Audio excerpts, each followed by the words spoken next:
Bienvenidos, queridos hermanos, a este nuevo tema de la Escuela de la Fe, Piedra Blanca. Hoy día tenemos un tema realmente trascendental para nuestra fe, para la Iglesia y para todos nosotros, para nuestra vida, como es la transfiguración del Señor. Muchas veces nos hemos preguntado, ¿por qué el Señor se transfiguró? ¿Cuál fue su objetivo? ¿Por qué eligió a Pedro, Santiago y Juan que lo acompañaran en ese momento? Porque, ¿qué tiene que ver o qué simbolismo tiene la presencia de Moisés y Elías en ese momento tan relevante? ¿Y qué nos dice todo esto a nosotros? Bueno, para responder a esta y a otras inquietudes, es que hemos preparado este tema que espero nos llegue muy profundamente y nos ayude o contribuya a nuestra transformación de nuestra vida. Así que bienvenidos a este tema. Subieron al monte muy alto para orar. Jesús llevó consigo a Pedro, Santiago y Juan. Mientras él oraba, su rostro resplandeció. Su ropa se volvió como la blanca luz. Este es mi Hijo, el amado, escúchenlo, a quien he elegido, a él escúchenlo.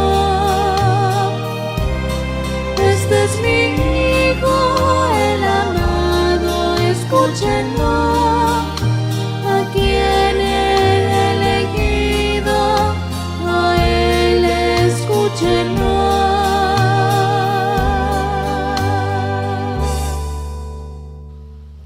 Vieron a Jesús con Elías y Moisés. Pedro dijo a Jesús, qué bien que estemos aquí. Haremos 3 tiendas, una para Moisés, otra para Elías y una para ti. Este es mi Hijo, el amado, escúchenlo, a quien he elegido, a él escúchenlo. Como siempre, queremos iniciar presentándole un pequeño PowerPoint con algunas imágenes que nos reflejan cómo fue este momento tan hermoso y cómo lo relata uno de los evangelistas. Estamos aquí entonces con un icono de la transfiguración del Señor, que es muy especial porque vemos a Jesús con estos rayos que indican su divinidad.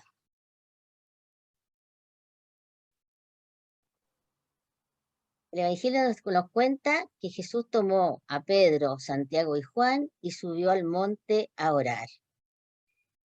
Es interesante ver que en los iconos orientales, que se llaman ortodoxos, hay 3 escenas simultáneamente.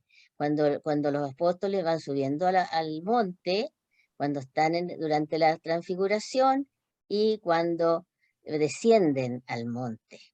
Y también, por supuesto, los apóstoles ahí asombrados y cargados de sueño, como dice el Evangelio. Mientras oraban, su rostro cambió y sus vestidos se pusieron de un blanco resplandeciente. Aquí tenemos otro estilo de pintura, ¿no es cierto? Un estilo mucho más naturalista, donde las personas son seres humanos reales que están en una actitud muy como sobrenatural, la presencia de Jesús y Elías y Moisés.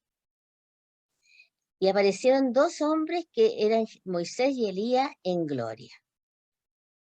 A ambos lados, nosotros se reconocen estos dos personajes bíblicos que representan algo muy importante que ustedes vamos a conocer ahora. Pedro y su compañero estaban cargados de sueño y vieron su gloria. Eso es una de las cosas más asombrosas. Ellos, así como Abraham, no sé, en algún momento estuvo cargado de sueño cuando estaba ante la presencia de la gloria divina, así le sucedió a estos tres apóstoles. Pedro dice a Jesús: bueno es estarnos aquí, hagamos 3 tiendas, una para ti, otra para Moisés y otra para Elías. En otro texto se agrega después que no sabían lo que decían. ¿Cuál era por qué hablaban de 3 tiendas? Eso es algo también vamos a escuchar hoy día para una explicación. Y una densa nube los cubrió y se llenaron de temor, y se escuchó una voz desde el cielo que habla y que dice: este es mi hijo, mi elegido, escúchenlo. Esto es una teofanía, una presencia de la Trinidad en este momento tan trascendental. Después se quedaron solos y no contaron a nadie lo que habían visto y oído.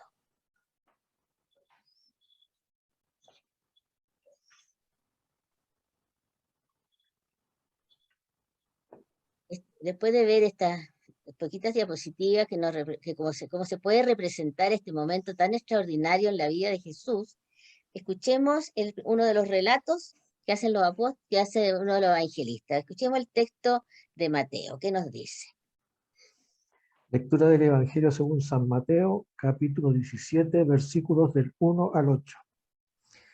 6 días después, toma Jesús consigo a Pedro, a Santiago y a su hermano Juan, y los lleva aparte a un monte alto. Y se transfiguró delante de ellos. Su rostro se puso brillante como el sol, y sus vestidos se volvieron blancos como la luz. En esto se les aparecieron Moisés y Elías, que conversaban con él. Tomando Pedro la palabra, dijo a Jesús: Señor, bueno es estarnos aquí. Si quieres, haré aquí 3 tiendas, una para ti, otra para Moisés y otra para Elías. Todavía estaba hablando cuando una nube luminosa los cubrió con su sombra, y de la nube salía una voz que decía: Este es mi Hijo amado, en quien me complazco. Escuchadle. Al oír esto, los discípulos cayeron rostro en tierra, llenos de miedo. Mas Jesús, acercándose a ellos, los tocó y dijo: Levantaos, no tengáis miedo. Ellos alzaron sus ojos y ya no vieron a nadie más que a Jesús solo. Me gustaría hacer algunos alcances respecto al texto que hemos leído. Vemos que Jesús sube a una montaña, y eso la montaña es el símbolo de la proximidad con Dios. Y también nos recuerda el monte Oreb, cuando Moisés sube a ese monte. ¿Y por qué elige a Pedro, Santiago y Juan? Porque estos son los apóstoles ya más cercanos a Jesús, y son los que van a tener una gran labor después en la iglesia primitiva, digamos.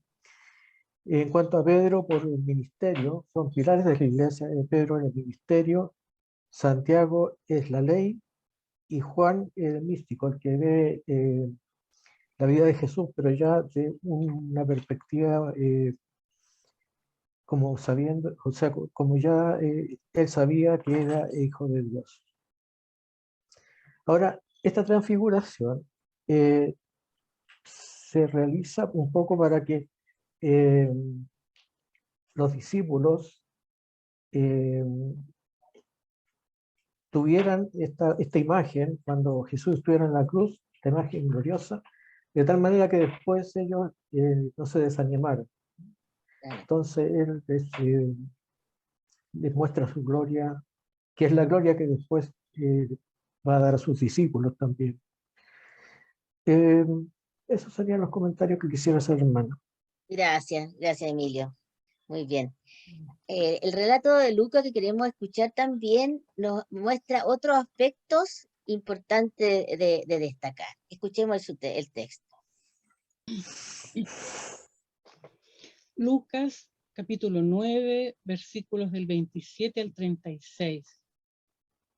Pues de verdad os digo que hay algunos entre los aquí presentes que no gustarán la muerte hasta que vean el reino de Dios. Sucedió que unos 8 días después de estas palabras, tomó consigo a Pedro, Juan y Santiago, y subió al monte a orar. Y sucedió que mientras oraba, el aspecto de su rostro se mudó, y sus vestidos eran de una blancura fulgurante. Y he aquí que conversaban con él 2 hombres, que eran Moisés y Elías, los cuales aparecían en gloria y hablaban de su partida, que iba a cumplir en Jerusalén. Pedro y sus compañeros estaban cargados de sueño, pero permanecían despiertos y vieron su gloria. Y a los 2 hombres que estaban con él. Y sucedió que al separarse ellos de él, dijo Pedro a Jesús: Maestro, bueno es estarnos aquí. Vamos a hacer 3 tiendas, una para ti, otra para Moisés y otra para Elías. Sin saber lo que decía. Estaba diciendo estas cosas cuando se formó una nube y los cubrió con su sombra. Y al entrar en la nube se llenaron de temor. Y vino una voz desde la nube que decía: Este es mi hijo, mi elegido, escuchadle. Y cuando la voz hubo sonado, se encontró Jesús solo. Ellos callaron y por aquellos días no dijeron a nadie nada de lo que habían visto.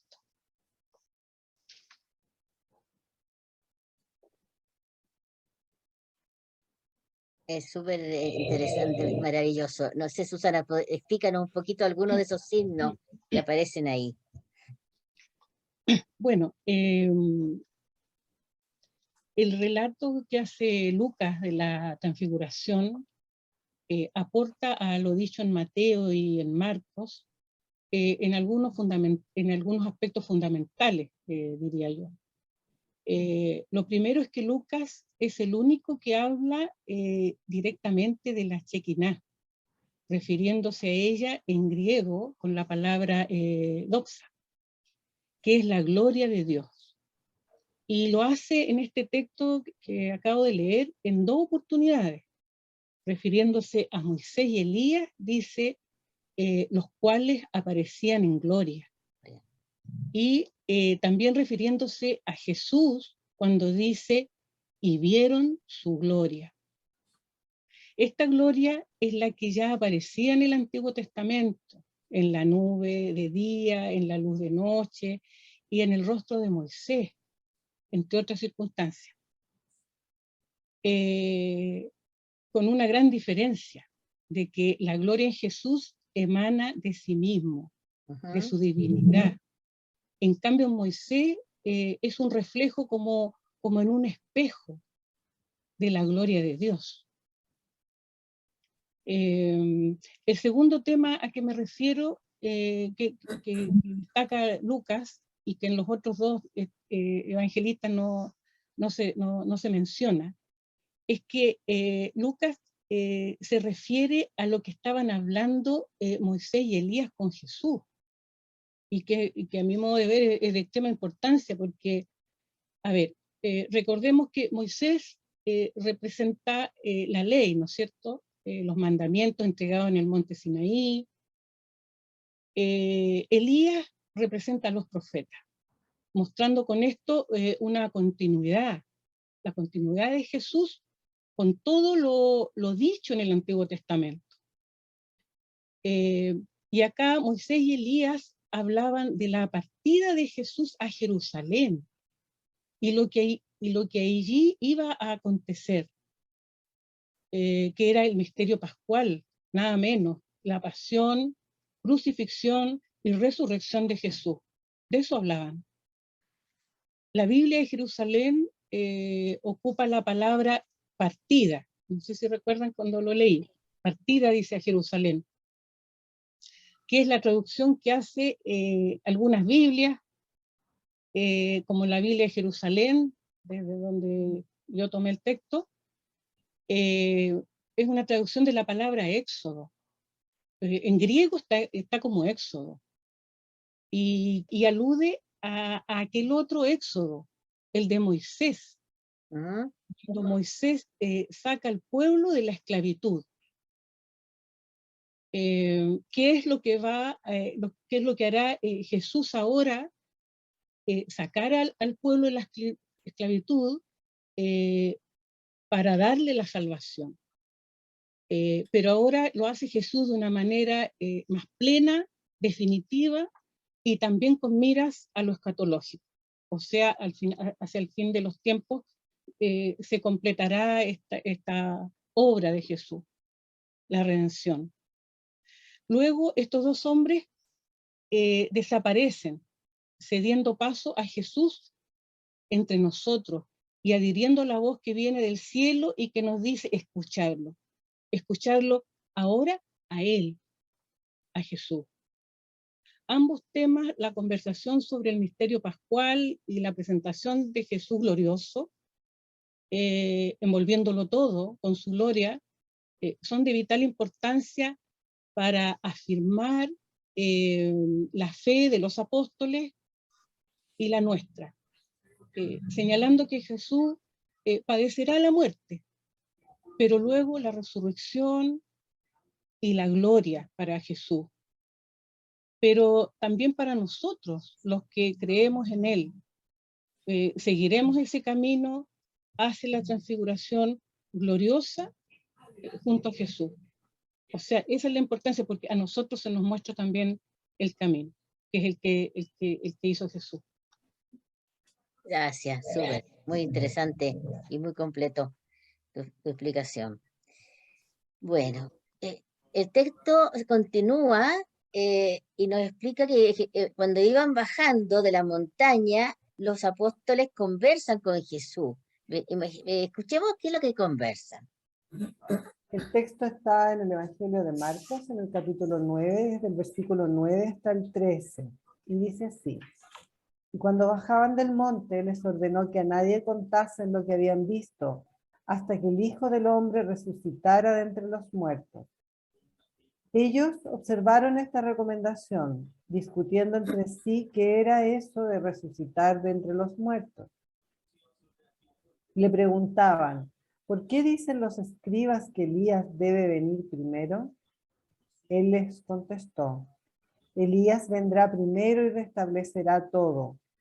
Mas, ¿cómo está escrito del Hijo del Hombre que sufrirá mucho y que será despreciado? Pues bien, yo os digo, Elías ha venido ya y han hecho con él cuanto han querido, según estaba escrito de él. Súper misteriosas las palabras que usa Jesús. Pero, a ver, me podrían, Moria, ¿qué crees tú? ¿Por qué Jesús le ordenó que no contaran a nadie lo que habían visto? Bueno, quizás no era conveniente que se supiera que había acontecido esta evidencia de los apóstoles, porque podría obstaculizar de alguna manera la misión de Jesús, que todavía no había terminado su misión, le faltaba todavía su pasión, su muerte y resurrección. Para los apóstoles tampoco estaba la preparación necesaria, porque ellos estaban habían escuchado las palabras de Jesús, tal como el Padre lo aconsejó, ¿cierto? Escucharlo. Ellos lo escucharon. Después tuvieron un periodo de meditación profunda. Vivieron la pasión, la muerte, la resurrección de Jesús. Y posteriormente fueron afirmados, empujados y fortalecidos en su entendimiento y en su voluntad en la venida ya de Pentecostés, cuando el Espíritu Santo le otorga todos esos dones.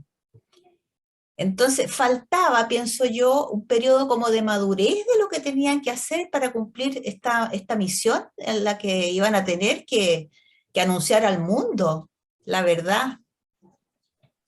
Eso es lo que pienso. Además, ellos obedecieron lo que Jesús les dice y no contaron nada. Posteriormente, Pedro, en la segunda carta, les dice, en la segunda carta de Pedro, en el capítulo 1, 16 al 18, Pedro dice: os hemos dado a conocer el poder y la venida de nuestro Señor Jesucristo, no siguiendo fábulas ingeniosas, sino después de haber visto con nuestros propios ojos su majestad, porque recibió de Dios Padre honor y gloria, cuando la sublime gloria le dirigió esta voz: este es mi Hijo muy amado, en quien me complazco. Nosotros mismos escuchamos esta voz, venida del cielo, estando con él en el Monte Santo. Ahí recién Pedro narra lo que les había acontecido, la transfiguración, lo que habían vivido. Entonces, bueno, yo creo que por eso Jesús no les pidió eso, que no contaran todavía. Sí, súper súper bueno. Sí, yo creo que fue por ese motivo. Pero además se habla aquí de la venida de Elías, de que Elías ya vino, y se aluda que a Jesús se alude como hijo de hombre. Consuelo, ¿qué piensas tú de eso? De la parte de Jesús como hijo del hombre, ya habíamos escuchado anteriormente en Daniel, que es donde se menciona en el Antiguo Testamento. Y el énfasis que lo dice es anticipando la pasión. O sea, el Hijo del Hombre es aquel que conoce la debilidad y el dolor humano. Y eso es lo que le está diciendo que va a pasar después de esta transfiguración. Lo que pasa es que lo dice en esos términos. Ahí estaría lo del Hijo del Hombre. Y respecto de Elías, es bien interesante porque en la tradición judía se dejaba en las ceremonias una silla desocupada para Elías, porque Elías no habría muerto. Entonces estaba todavía, se supone, vivo, y tal como dice Jesús, y como también los rabinos enseñaban, volvería a reaparecer en la llegada del Mesías. Ahora, lo que estaba diciendo Jesús en realidad, y que los discípulos comprendieron, es que estaba hablando de Juan el Bautista. Y Juan el Bautista tiene mucha semejanza con Elías. Es similar, vestía como Elías. Claro. También predicó en el desierto Juan Bautista, igual que Elías. Los dos predicaban un mensaje de arrepentimiento para el pueblo. Y tanto Elías como Juan Bautista resistieron a reyes y tuvieron enemigos que fueron importantes. Y eso está en la Biblia. Entonces, a él se refería Jesús cuando dice que van a, que dice, os digo que Elías ya vino y no le conocieron, sino que hicieron con él todo lo que quisieron. Ahí entonces entienden los apóstoles que se refiere a Juan Bautista y la similitud con Elías. Sí, súper, claro. Sí, la similitud es impresionante. Y cuando el ángel le anuncia a su padre Zacarías que va a tener un hijo, le dice, viene con el poder y el espíritu de Elías. Así que realmente hay una relación muy profunda entre estas dos personas y Juan, el precursor del Mesías. Bueno, estamos llegando al final de este tema tan maravilloso y tan interesante. A manera de síntesis, quiero decir algo. Ustedes se habrán preguntado cómo Juan, el apóstol Juan, el evangelista, no hizo un relato especial de la transfiguración, pero hay un versículo en el prólogo, en el capítulo 1, versículo 14, en que después de decir que el Verbo se hizo carne y puso su tienda en medio de nosotros, dice, y nosotros hemos visto su gloria de Hijo único del Padre, lleno de gracia y de verdad. Y todos los comentaristas y todas las personas estudiosas piensan que es una alusión muy maravillosa de su, como testimonio de estar presente en ese momento de la transfiguración. También hay una cosa que se ha analizado, lo estudió especialmente el Papa Benedicto, cuando se habla de estas, ¿por qué las tiendas? Hagamos 3 tiendas, y los estudiosos piensan que se estaba celebrando en esa fecha la fiesta de las tiendas, que recordaban que el pueblo de Israel había vivido en tiendas en el desierto.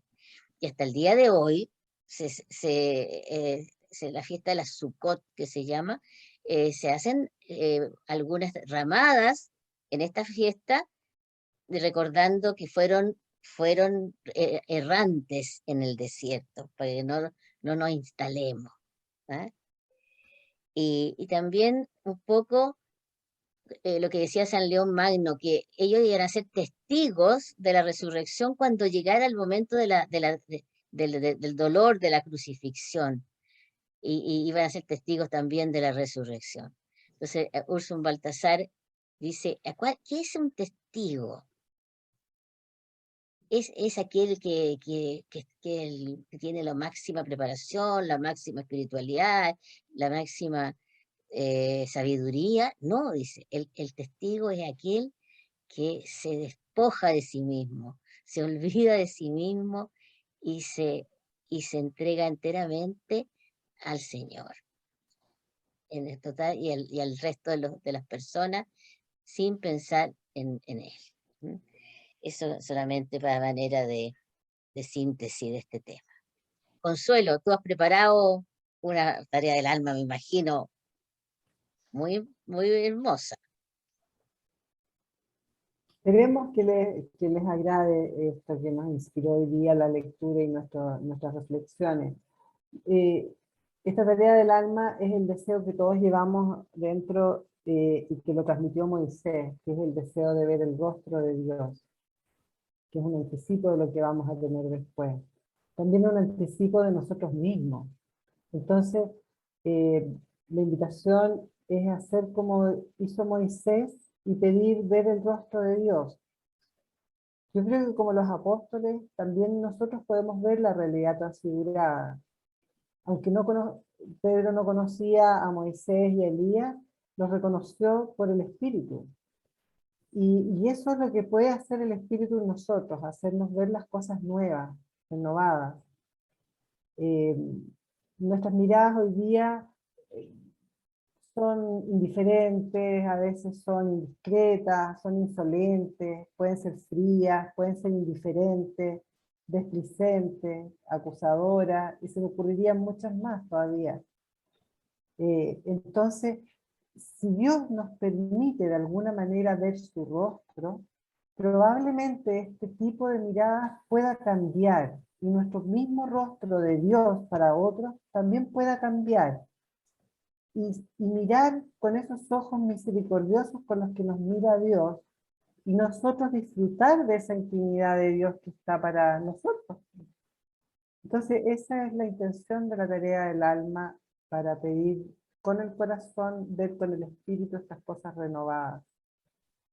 Ver el rostro de Dios. Maravillosa la tarea, así que ahí a ponerse a meditar y a reflexionar y mirar con los ojos transfigurados. Terminemos entonces este encuentro orando, Emilio. Oh Dios, has hecho resplandecer tu majestad en el rostro de tu Hijo amado. Concédenos encontrar en Él esta vida de la cual vive contigo, Padre, en la unidad de vuestro Espíritu Santo. Amén. Amén. Amén. Gozosa de la santa gloria del Padre Celeste, inmortal, santo y feliz Jesucristo. Al llegar al ocaso del sol, contemplando la luz de la tarde, cantamos al Padre y al Hijo y al Espíritu de Dios. Oh luz gozosa de la santa gloria del Padre Celeste, inmortal, santo y feliz Jesucristo. Tú eres digno de ser alabado siempre, Hijo de Dios, que nos diste la vida, el mundo entero te glorifica. Luz gozosa de la santa gloria del Padre Celeste, inmortal, santo y feliz Jesucristo. Antes de terminar, queremos recordarle que tenemos la bitácora, que deben revisar porque es súper interesante. Ahí hay nuevas ideas o algunos videos que puedan ver o alguna actividad a realizar. También suscribirse a nuestro canal, que eso es súper importante para nosotros porque eso nos permite preparar otros temas y otros y ser más visibles, podríamos decir. También plantearnos sus inquietudes a través de nuestro correo escueladelafepiedrablanca@gmail.com y enviarnos también algunas intenciones de oración. Ahora que hay tantas inquietudes que tenemos y tantos problemas en el mundo, en Chile, que podemos orar y estar todos unidos en oración, como hermanos que somos en Cristo Jesús. Nos despedimos entonces en este nuevo tema.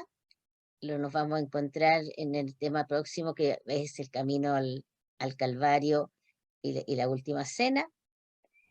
Y nos despedimos y le pedimos al Señor que nos bendiga y nos guarde, en nombre del Padre y del Hijo y del Espíritu Santo. Amén. Amén. Amén.